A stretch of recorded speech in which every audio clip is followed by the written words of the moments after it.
చర్యపరిచే రానున్న రోజుల్లో మరిన్ని వండర్స్ మనం చూసే అవకాశం ఉందని కూడా దీన్ని బట్టి మనకి అర్థం అవుతున్నది.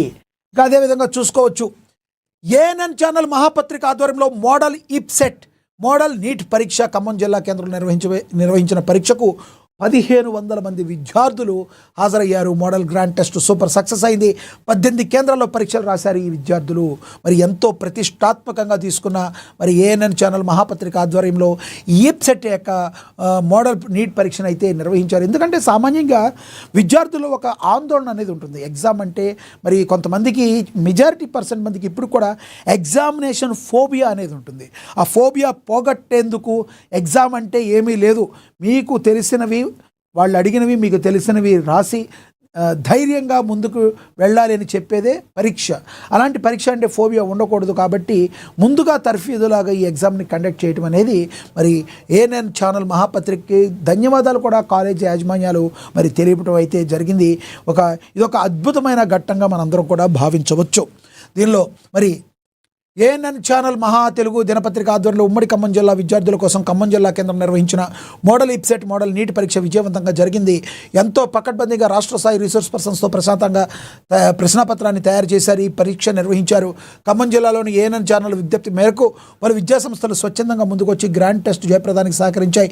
18 కేంద్రాల్లో 1500 మంది విద్యార్థులు పరీక్షకు హాజరు కాగా విద్యార్థులకు పరీక్ష అయిన మరుక్షణమే కీ పేపర్ విడుదల చేశారు. కొద్ది రోజుల్లోనే ఫలితాలు ప్రకటించి విజేతలకు జిల్లా స్థాయిలో భారీ ఎత్తున ఈవెంట్ కార్యక్రమం నిర్వహించేందుకు నగదు బహుమతి అందిస్తామని ఏఎన్ఎన్ తెలుగు ఖమ్మం టీం ప్రకటించింది. జిల్లాలో ప్రధాన కేంద్రాల్లో ప్రశ్నాపత్ర ఆవిష్కరణ కార్యక్రమానికి పలువురు ముఖ్య అతిథులుగా హాజరై మోడల్ ఈప్సెట్ నీట్ పరీక్ష నిర్వహణ తీరును అభినందించారు.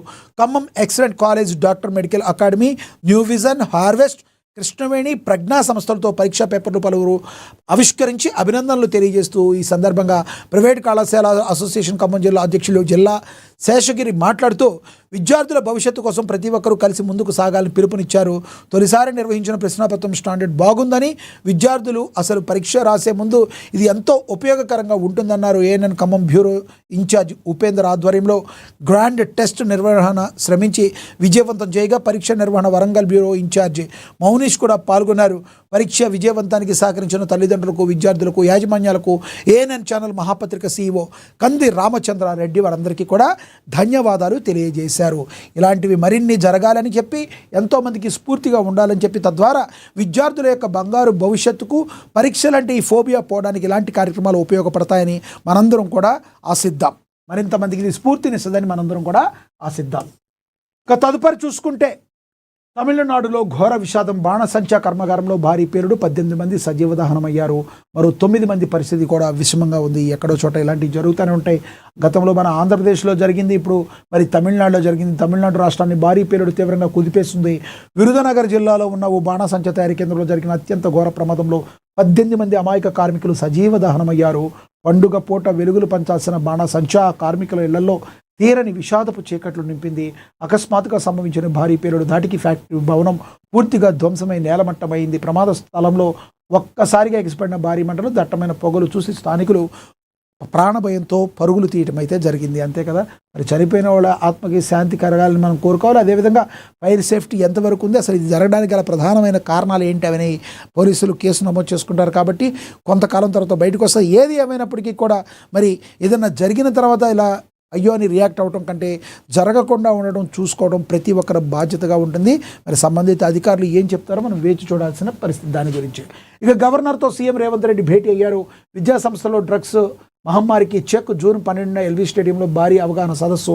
నామినేటెడ్ ఎమ్మెల్సీల పైన కూడా చర్చ జరగనుంది అని కూడా ప్రచురించారు. ఇక ఉద్యమ స్ఫూర్తిని రగల్చాలి. కేసీఆర్ ఆమరణ దీక్షకు సాక్ష్యమైన గడ్డ నుంచే పోరుబాట. మినీ ప్లేనరీలో హరీష్ రావు పిలుపు. ఘనంగా పువ్వాడ అజయ్ జన్మదిన వేడుకలు జరిగాయి.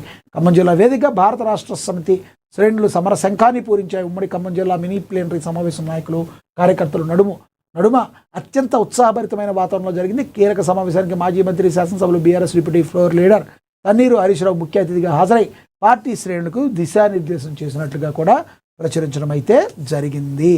ఇక మిస్ ఇండియా విజేతగా సాధ్వి స్వైల్ ఫెమైనా మిస్ ఇండియా కిరీటాన్ని కైవసం చేసుకున్నారు. గోవా బ్యూటీ. భువనేశ్వర్లో అట్టహాసంగా ముగిసిన అందాల పోటీలు ఫస్ట్ రన్నరప్గా రాజ్ నందిని పవార్ ఉన్నారు. భారతదేశ వ్యాప్తంగా ఎంతో ప్రతిష్టాత్మకంగా భావించే ఫెమినా మిస్ ఇండియా వరల్డ్ 2026 కిరీటాన్ని గోవాకు చెందిన ముద్దుగుమ్మ సాధ్వి స్టైల్ సొంతం చేసుకున్నారు. ఒడిశా రాజధాని భువనేశ్వర్ వేదికగా అత్యంత అట్టహాసంగా జరిగిన ఈ గ్రాండ్ ఫినాలేలో దేశవ్యాప్తంగా కూడా రాష్ట్రాల నుంచి వచ్చిన ఎంతోమంది అందాల భామలతో పోటీపడి సాధ్వి స్టైల్ ఈ అరుదైన విజయాన్ని అందుకున్నారు. తన అద్భుతమైన అందం, అభినయం మరియు సమయస్ఫూర్తితో న్యాయ నిర్ణేతలు మెప్పించిన ఆమె మిస్ ఇండియా కిరీటాన్ని ఆమె దక్కించుకున్నారు. ఇక అదేవిధంగా నిమ్మకాయ మంత్రం అందుకే చెన్నై ఓడిందబ్బా, ఆటగాళ్ళు లయ తప్పారంటూ సిఎస్కే పేరుతో ఫేక్ లేఖ వైరల్ అయ్యింది. మనం చూసాం ఎస్ఆర్హెచ్ మరి చెన్నై సూపర్ కింగ్స్ మీద గెలిచింది. మెట్రో రైడ్లో కూడా మరి సోషల్ మీడియాలో వైరల్ అవుతున్న వీడియోలు మనమైతే చూడొచ్చు. మరి బిర్యానీ దెబ్బ సాంబార్ అబ్బా అని ఒక అమ్మాయి గట్టిగా మాట్లాడుతూ మరి మా ఇంట్లో గ్యాస్ సిలిండర్ లేదు, ఎస్ఆర్హెచ్కి ఓటమి లేదు.